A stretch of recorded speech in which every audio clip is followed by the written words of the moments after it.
જય ગૌ માતા, જય ઠાકોરજી, ધનરાજ પ્રાકૃતિક ફાર્મ નારાયણભાઈ વસરા. તો ચાલો મિત્રો, સવારમાં વિડીયો બનાવવાનો અને વિડીયો બનાવવાનો એના માટે થઈને કે એક ઇન્ફોર્મેશન આપવા માટે થઈને. તો વિડીયોમાં કન્ટિન્યુ બને રહેજો અને સ્કીપ કર્યા વગર.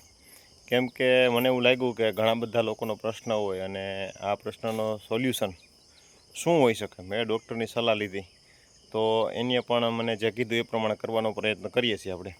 પણ તેમ છતાં શું થાય ને આપણે તમને બતાવવાનો પ્રયત્ન કરું. મિત્રો, આ ગાય છે ને આપણે આ મિશ્રીની ઓળખી છે અને પહેલાં જ વેતરમાં 6.5 થી 7 લીટર દૂધ છે. પણ પરિસ્થિતિ એવી છે કે હું આનું દૂધ છે ને માત્ર 3 લીટર માંડ કાઢી શકું છું. તો તમને લોકોને એમ થતું હોય છે કે 6.5-7 લીટર દૂધ છે તો 3 લીટર શું કામે તમે કાઢી શકો છો. તો એ પણ તમને બતાવવાનો પ્રયત્ન કરું.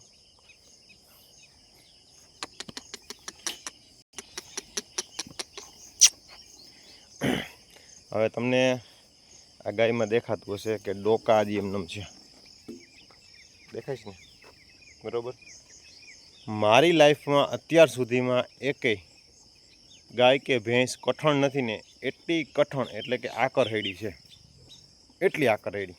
પછી બીજા નંબરમાં તમને બતાવું, મેં આગળથી બધી અડધી દોઈ લીધા પછી બચ્ચાને ફીડિંગ કરવા મૂકી દઈને બચ્ચાની શું હાલત છે નહીં તમને બતાવું. જો બચ્ચું ભૂખ્યું છે, બરાબર, તરાણું નથી, તો ફીડિંગ કરીને થાકી જાય છે. બોલો, હવે પરિસ્થિતિ એવી છે કે કરવું તો શું કરવું. એટલે બધી દોવાનો આપણે પ્રયત્ન કરીએ પણ બહુ આકર હેડી છે. પછી ડૉક્ટરની સલાહ લીધી આપણે. તો ડૉક્ટરે એવું કીધું કે તમે કોઈ પણ પ્રકારની આમાં કાંઈ હરી ન કરતા, અને ખાસ મિત્ર છે એવા, મફતની સલાહની કોઈને કદર ન હોય.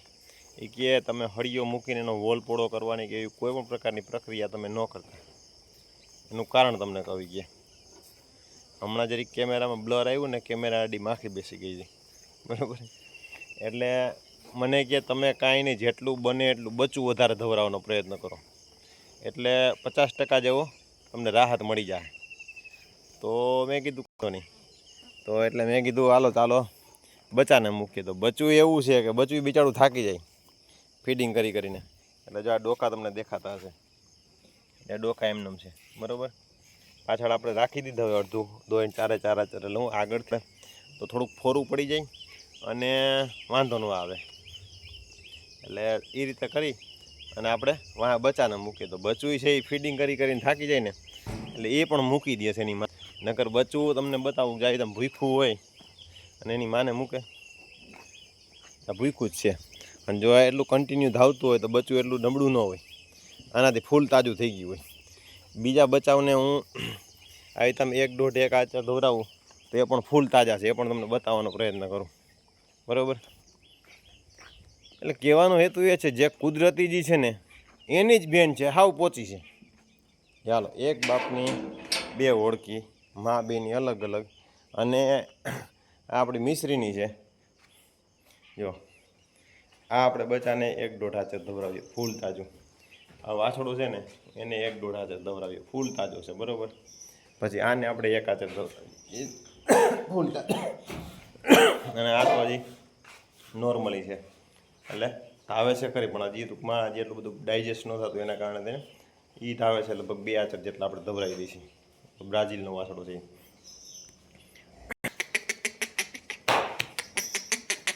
કહેવાનો આપણો હેતુ માત્ર એ છે કે કુદરતી રીતે જે વસ્તુ થતી હોય, બરાબર, ડીએનએમાં તો આવે જ, પણ કુદરતી રીતે અમુક વસ્તુ જે થતી હોય ને કાંઈ ન કરી શકાય. એટલે ડૉક્ટરે મને ખાલી એટલું કીધું કે જેટલું ફીડિંગ કરે ને ભાઈ એટલું તમે ફીડિંગ કરવા દેજો.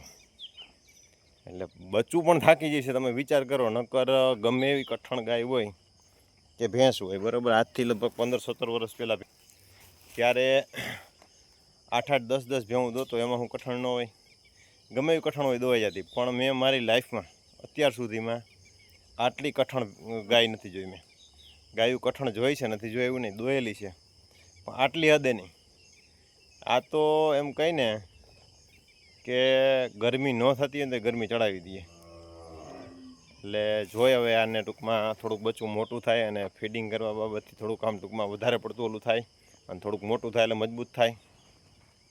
અમારા ભદ્રની વાછડી છે, ભદ્રના બચ્ચા જ્યાં જ્યાં છે તો એના રિપોર્ટ એવા છે કે ખાલી 4-5 દિવસનું થાય ને 4-5 દિવસનું એટલે 2-3 આચર સુધી છે ને ધાવી જાય, આરામથી ધાવી જાય. 2-3 આચર બધે જ્યાં નહીં, ગમે ત્યાં, ગમે અલગ અલગ ગમે એવી ગાય હોય ને તો પણ. એટલે આવી પરિસ્થિતિ નિર્માણ થઈ છે અને ડૉક્ટરે એવું કીધું છે કોઈ પણ પ્રકારની હરી ન કરતા તમે.